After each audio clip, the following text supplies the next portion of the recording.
আজ তীব্র নিন্দা প্রতিবাদ পরিহার করছি। এখন থেকে প্রতিবাদের ভাষা আমাদের চেঞ্জ করতে হবে।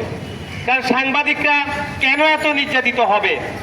এই দেশে বাংলাদেশে প্রায় 12-13 লক্ষ রোহিঙ্গা যদি সরকারি পৃষ্ঠপোষকতায় চলাফেরা করতে পারে স্বাধীনভাবে, এবং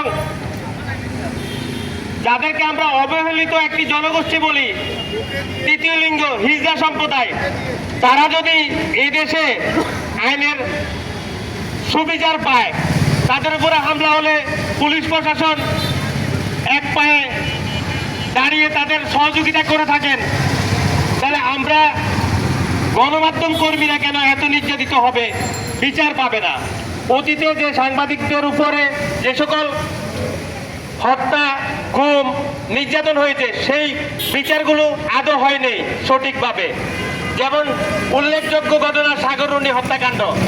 এই সকল হত্যাকাণ্ডের ঘটনাগুলো যদি সঠিক বিচার এই বাংলার মাটিতে হতো, তাহলে কিন্তু সাংবাদিকদের চোখ রাঙাতে সন্ত্রাসীরা, চাঁদাবাজরা ভয় পেত।